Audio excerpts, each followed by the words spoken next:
지금 우리는 주님께서 아시아 7교회를 향해서 편지하신 내용을 요한계시록을 통해서 함께 살펴보고 있습니다만, 주님께서 편지하신 각각의 교회들은 나름대로의 성격을 가지고 있습니다. 먼저 에베소 교회는 처음 사랑을 버렸다라는 것과, 서머나 교회는 사단에 의해서 많은 환난과 궁핍 가운데 있었지만 실상은 부유하다라는 것과, 버가모 교회는 발람의 교훈과 니골라당의 교훈을 쫓았다라는 것과, 두아디라 교회는 이세벨의 가르침과 사단의 깊은 것에 대한 문제를 가지고 있었다라는 것입니다. 그리고 사대교회는 살았다 하는 이름을 가지고 있지만 실제적으로 죽은 자다라는 것에 대해서 생각해 보았습니다. 오늘은 라오디게아 교회에 대해서 함께 같이 생각해 보도록 하겠습니다. 여기 라오디게아 교회에 있는 것은 다른 교회처럼 한 부분만 언급하고 있는 것은 아닙니다. 여러 가지 문제와 내용이 있습니다. 우리가 세 가지로 이야기할 수 있는데요. 첫째로는 교회 행위가 차지도 아니하고 더럽지도 아니한 미지근한 상태에 있었다라는 것입니다.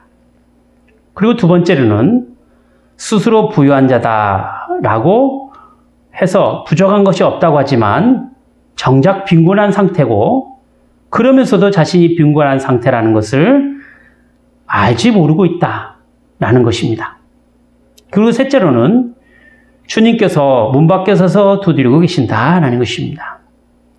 즉, 주님을 그 안에 모시고 있지도 못하고 밖에 주님을 두고 있다라는 것입니다.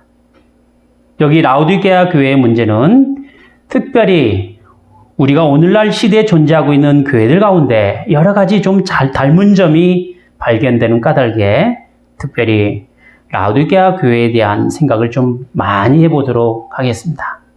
오늘은 우선적으로 라오디게아 교회가 가지고 있는 문제점 가운데 차지도 아니하고 더럽지도 아니한 미지근한 상태에 있는 것에 대해서 함께 알아보도록 하겠습니다. 오늘 본문 15절과 16절을 함께 보도록 하겠습니다. 내가 내 행위를 아노니 내가 차지도 아니하고 더럽지도 아니하도다. 내가 차든지 더럽든지 하기를 원하노라. 내가 이같이 미지근하여 더럽지도 아니하고 차지도 아니하니 내 입에서 너를 토하여 내치리라.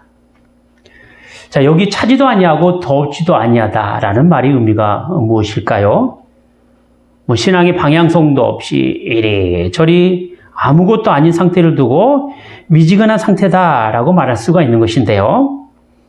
그러니까 차라리 더운 상태로 가든지 아니면 차라리 차가운 상태로 가든지 라고 해야 되는데, 그러한 경향을 가지지 않는 상태가 바로 라오디게아에게 가지고 있는 큰 결함이라는 것입니다. 자, 그러면 차갑다는 것이 무엇이고 또 뜨겁다라는 것이 무엇을 뜻하는 것일까요? 과연 어떤 행위가 차가운 행위고 어떤 행위가 뜨거운 행위냐라는 것입니다. 간단하게 말한다면 열정적이고 또 수고하고 또 애쓰고 열심히 내는 것이 뜨거운 것이고, 또 지적이고 명철하고 이성적인 판단에 따라 나타내는 것이 차갑다라는 것일까요? 우리는 교회가 마땅히 행해야 될 삶의 바른 도리를 성경에서 찾아볼 수가 있는데요. 과연 교회의 바른 행위가 어떤 것인가를 좀 알아보면서 신앙의 뜨거움에 대한 문제를 함께 같이 생각해 보도록 하겠습니다. 로마서 12장 9절부터 18절 말씀인데요. 긴 본문을 제가 읽어보도록 하겠습니다. 사랑에 거짓이 없나니 악을 미워하고 선에 속하라. 형제를 사랑하여 서로 우애하고 존경하기를 서로 먼저 하며 부지런하여 게으르지 말고 열심을 품고 주를 섬기라. 소망 중에 즐거워하며 환난 중에 참으며 기도에 항상 힘쓰며 성도들의 쓸 것을 공급하며 손 대접하기를 힘쓰라. 너희를 핍박하는 자를 축복하라. 축복하고 저주하지 말라. 즐거워하는 자들로 함께 즐거워하고 우는 자들로 함께 울라. 서로 마음을 같이하며 높은 데 마음을 두지 말고 도리어 낮은 데 처하며 스스로 지혜 있는 채 말라. 아무에게도 악으로 악을 갚지 말고 모든 사람 앞에서 선한 일을 도모하라. 할 수 있거든 너희로서는 모든 사람으로 더불어 평화하라. 여기 9절에 보면 사랑인 거짓이 없나니 악을 비호하고 선에 속하라 라고 했습니다. 말하자면 사랑이 가지고 있는 위치가 있다고 한다면 악을 비호하고 선에 속하는 위치죠. 그러니까 아무리 합당한 논리를 펴가지고 사랑을 이야기한다 할지라도 그것이 악의 기준이라고 한다면 사랑이 성립되지가 않는다라는 것입니다. 우리 이야기할 수 있어요. 열정 이야기할 수 있어요. 그러나 그것이 하나님 앞에서 합당하지 않는 상태라면 그것이 아름다운 모습을 가지고 있다 할지라도 사랑이라고 말할 수 없다라는 것입니다. 그런데 이렇게 사랑이라는 것을 말해놓고 그 뒤에 무슨 말을 하고 있느냐면 형제를 사랑하며 서로 우애하고 존경하기를 서로 먼저 하며 부지런하여 게으르지 말고 열심을 품고 주를 섬기라 라고 되어 있단 말이죠. 사랑의 모습이 어떤 것이냐? 진정 사랑이라는 것이 교회 안에서 어떻게 나타나느냐? 형제 사랑, 우애하는 거, 존경하기를 서로 먼저 하는 거, 부지런하게 게으르지 말고 열심으로 주를 섬기는 것으로 나타내야 된다는 것입니다. 뿐만 아닙니다. 소망 중에 즐거워하여 환난 중에 참으며 기도에 항상 힘쓰라라고 되어 있어요. 열심을 품고 주를 섬긴다라는 사실이 오늘 우리가 이야기하고자 하는 뜨거움과 어쩌면 같은 의미로 볼 수가 있는 것이죠. 그리고 사실 열심을 품고 주를 섬기는 그런 마음을 가진 사람에게서 나타낼 수 있는 것은 가장 현실적이고 구체적인 삶의 표현입니다. 겉으로 드러난 모습이잖아요. 열심이 없이는 성도에 쓸 것을 일일이 챙길 수도 없고 무엇이 부족한지 무엇을 공급해야 할 것인지를 알아보기 어렵습니다. 그러기에 열심을 가진 사람에게서 성도에 쓸 것에 대한 관심이 있는 것이고 또 대접하기를 힘쓸 수 있는 것입니다. 그런데 분명한 것은 이러한 열심이 단지 수고와 애씀이라는 겉으로 드러난 행위에서 결정되고 판단되어지는 것이 아니라 교회에 속한 사람들이 서로가 거룩한 인격 가운데 사랑함에 대한 그 진정성이 나타나게 될 때 비로소 그 사랑이란 표현이 인정받게 된다는 것입니다. 우리도 흔히 이렇게 이야기하잖아요. 야, 너 행위가 진정성 있게 보이지 않아. 그런 말 많이 쓰잖아요. 바로 하나님께 향한 우리의 신앙의 진정성입니다. 이런 점에서 볼 때 교회가 나타내야 될 바른 모습이 어떤 것이냐 할 때 주일날 교회에 나와서 하나님께 예배드리며 만나는 그런 정도의 모임이나 사회에 불과한 것이 아니라 성도들이 공동체요, 식구요, 가족이라는 분명한 의식을 가지고 서로가 진심으로 힘을 써야만이 교회로서의 바른 모습을 가질 수가 있다는 것입니다. 교회라는 것이 풍족해서 많아서 교회로 써가는 것이 아닙니다. 교회가 있어야 할 그 아름다운 덕과 또 지적인 요소와 인격적인 사람들의 활동들이 있어야만이 교회가 서갈 수가 있는 것이죠. 제 아무리 사람들이 많고 또 교회가 대단한 재력을 소유하고 있고 또 여러 가지 세상 앞에서 활동을 많이 한다 할지라도 교회로 함께 세워가야 될 신앙의 요소들이 각 성도들의 삶과 또 그들의 인격과 그들의 신령한 교제를 통해서 이루어지지 않는다고 한다면 그건 뜨거운 것도 아니고 또 차가운 것도 아니게 되는 것입니다. 그야말로 미지근한 상태가 되고 마는 것입니다. 사람들은 우선 보이는 면에 치중하게 되니까 신앙도 보이는 면에 더 관심을 두게 되고 또 그 일에 대한 평가를 나타냅니다. 그래서 교회가 크냐, 성도가 많냐, 대외적으로 교회가 유명세를 타고 있느냐 이런 것으로 교회를 평가한단 말이죠. 하지만 교회의 진정한 평가는 그런 세상적인 기준에 있는 것이 아닙니다. 그리고 성경에서는 교회의 크고 작음에 대한 평가 기준을 한 번도 삼은 적이 없습니다.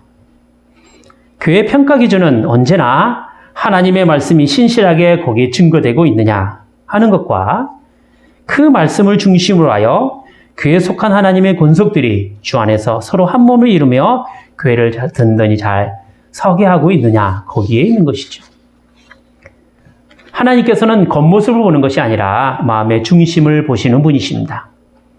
그렇기 때문에 설령 교회당의 모습이 참으로 초라하고 연약해 보인다 할지라도 그 교회에 속한 사람들이 주님 말씀 가운데 하나된 교회로 잘 섬기고 있다고 한다면 세상 그 어느 교회보다도 훌륭하고 아름다운 교회가 되는 것입니다.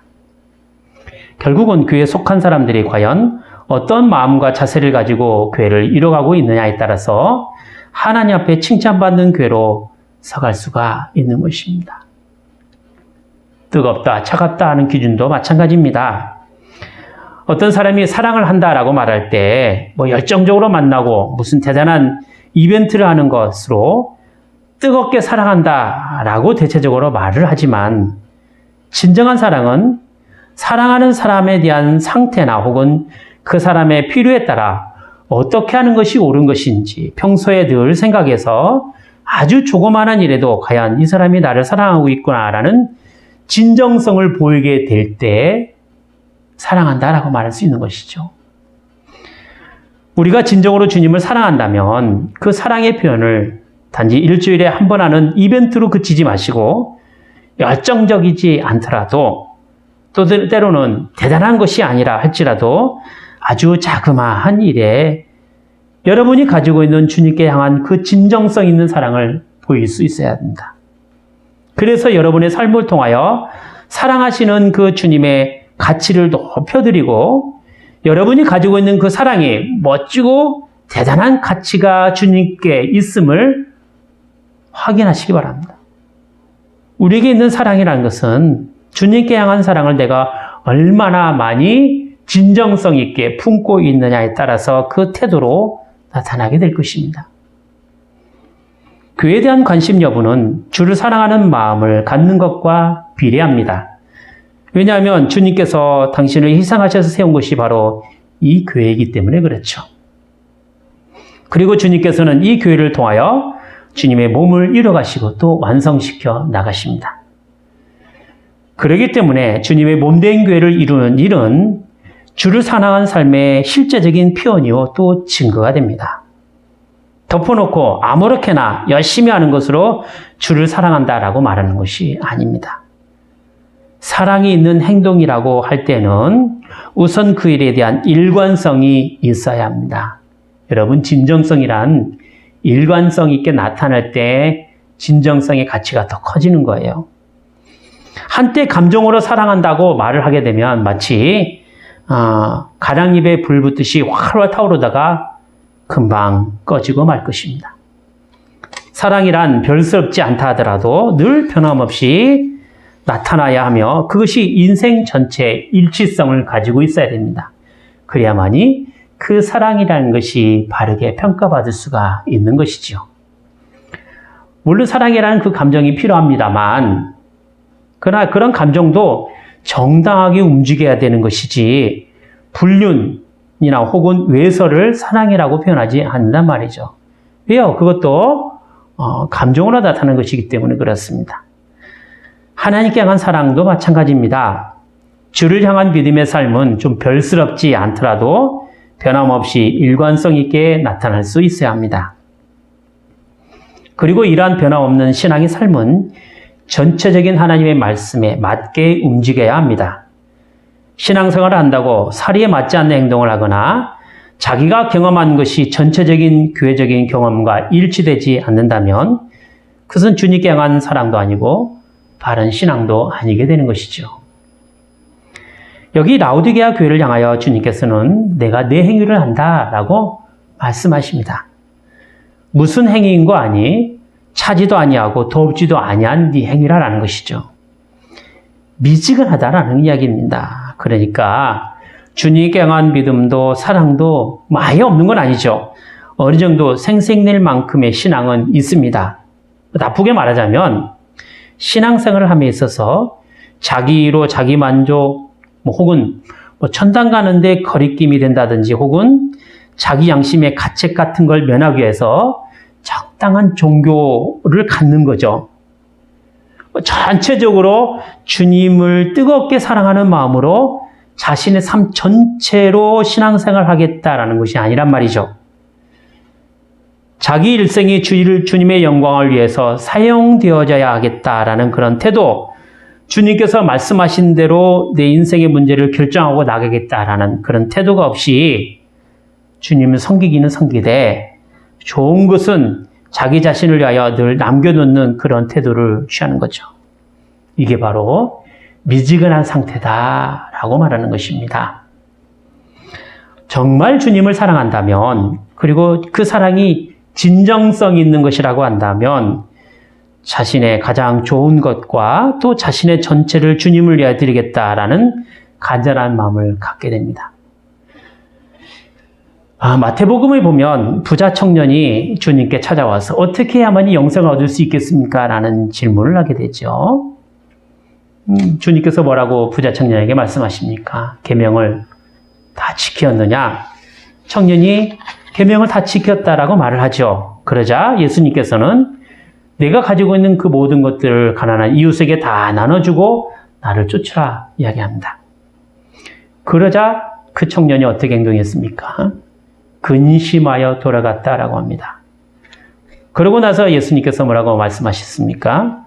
낙타가 바늘귀로 들어가는 것이 부자가 하나님 나라에 들어가는 것보다 쉬우니라 라고 하지 않습니까? 우리가 신앙생활 하면서 오해하는 것 중에 하나가 뭐냐면 하나님께 자신의 모든 것을 다 맡기면 도대체 나는 무엇을 하라는 이야기인 건가? 자신의 출세나 명예를 얻는 일을 다 포기하라는 이야기인 건가? 예수를 믿는 사람들은 세상 것 다 포기하고 저 깡촌에 가서 아무것도 없이 무지랭이로 살아가라는 이야기인 건가? 그렇게 오해할 수 있어요. 그건 아니죠. 하나님을 위해서 자신의 모든 걸 맡기고 의지하라는 이야기는 전혀 별다른 세상 속에서 살아가라는 이야기가 아닙니다. 자신이 가지고 있는 여러 가지를 하나님께 맡기면 하나님께서 그것을 여러분의 삶을 통해서 잘 쓰시겠다라는 것이지 아무것도 하지 말고 놀고 먹으라는 이야기가 아니라는 거예요.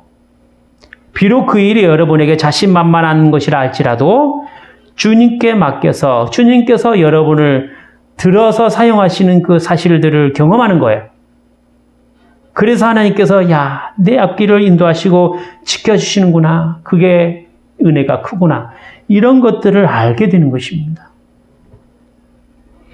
문제는요, 그렇게 자기 자신이 가지고 있는 것들이 마치 자신이 주인 양 착각하고 그 일을 하나님께 맡긴다면 불안하고 위험스러워서 도무지 맡기지 못하고 자신의 이상과 목표와 출세를 위해서 자기 시간과 자신 능력과 생명을 사용하게 된다라는 것에 있어요.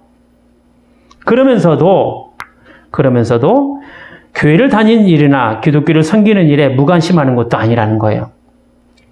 자신의 인생에 있어서 전체로 하나님께 드리는 것은 좀 거절하겠지만 노 땡큐죠. 그러나 부분적으로는 하나님으로부터 떨어지는 것이 아닌 그런 상태, 그런 태도, 그것이 바로 미지근한 상태다라고 말할 수 있다는 거예요.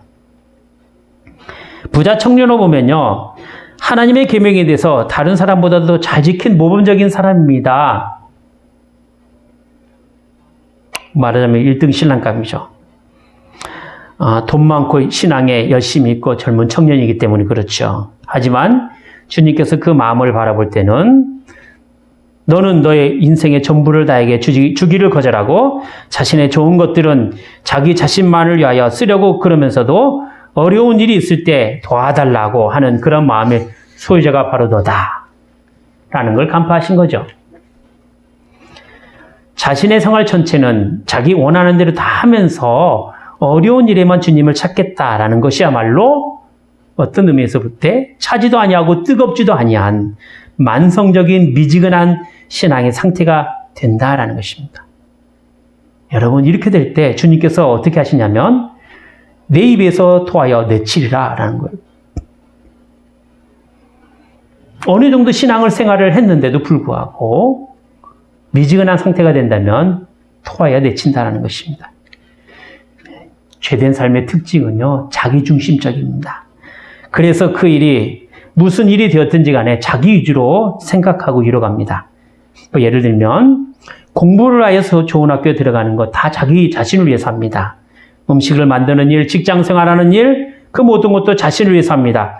물론 거기에는 출세도 있고 명예도 있고요. 금전적인 것도 있죠. 하지만 예수를 믿어 의롭다함을 얻은 진정한 신앙의 자세는 뭐냐? 하나님 중심적입니다. 그래서 그 일이 무엇이 되었든지 간에 하나님을 중심으로 합니다.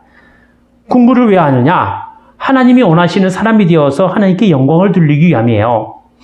출세나 명예를 얻는 것, 부자가 되는 것, 다 하나님을 위해서 하는 것입니다. 만약 자신의 일이 하나님과 아무런 상관이 없고 하나님께서 요구하시는 사실이 아닐 때는 어떻게 됩니까? 자기 자신을 위한 그 결정에서 벗어나 하나님의 방법을 찾아가야 합니다. 그래서 하나님의 방법대로 일을 자꾸 이루어가야 됩니다. 하나님의 방법이 무엇입니까? 말씀을 통해서 우리에게 지시하시고 명령하시고 가르치고 계시잖아요. 주를 섬기는데 방해가 되는 것이라고 한다면 설령 그 일이 대단하고 멋지게 보인다 할지라도 하나님께 먼저 순종의 사실로 나타내 보이는 것이죠. 우리가 주님 앞에 예배로 드리는 것은 여러분 자신의 전체를 드리는 것이지 부분적으로 드리는 것이 아닙니다. 주께 온전한 신앙으로 드림이 없이 주께 도움을 구하여서 일이 잘 되면 주님 좋고 나 좋고 하는 식으로 자꾸 생각하게 된다면 진정한 신앙이 요구될 때 구원의 생명으로 반응하지 못할 뿐만 아니라 주님의 말씀에 지배를 받지 못하게 되는 미지근한 상태에 있게 될 것입니다. 요한계시록에 나오는 아시아 7교회는 지금 매우 어려운 상태에 있습니다. 긴박한 상태고 마지막의 상태에 있습니다. 이런 상태에 있는 교회를 향하여 주님께서 경고하십니다. 미지근하지 말라는 것이죠. 삶과 우리의 신앙의 모습들을 지금 점검해 나가야 할 것입니다. 기도하겠습니다. 걸어가신 하나님 아버지, 저희를 살리시려고 당신의 아들을 십자가에 못 박혀 그 몸을 죽이시기까지 사랑하신 하나님께 감사를 드리옵나이다. 도무지 인간의 방법으로 해결할 수 없는 죄의 문제를 해결하셔서 이제는 구원의 은혜를 누리며 살아갈 수 있도록 해주신 것은 저희의 삶이 하나님의 은혜가 없이는 살 수 없는 존재요. 거기에 온통 주님의 은혜를 구하는 사람이 되어야 할 것이 없나이다. 오늘 라우디게아 교회의 모습은 전적으로 주님께 맡긴 삶이 아니고 그렇다고 신앙을 저버린 삶이 아닌 참으로 미지근한 상태였사옵나이다. 마치 세상 삶에 붙잡혀 이러지도 못하고 저러지도 못하는 어정쩡한 저의 모습을 보는 것 같사옵나이다.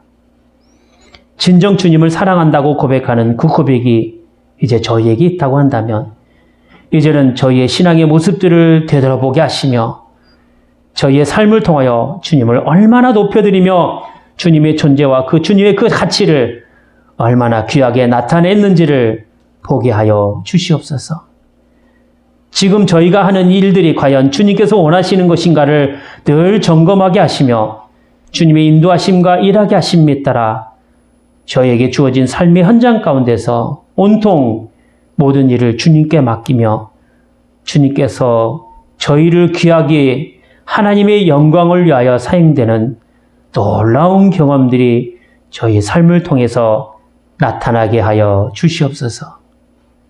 주 예수 그리스도의 이름으로 기도하옵나이다. 아멘.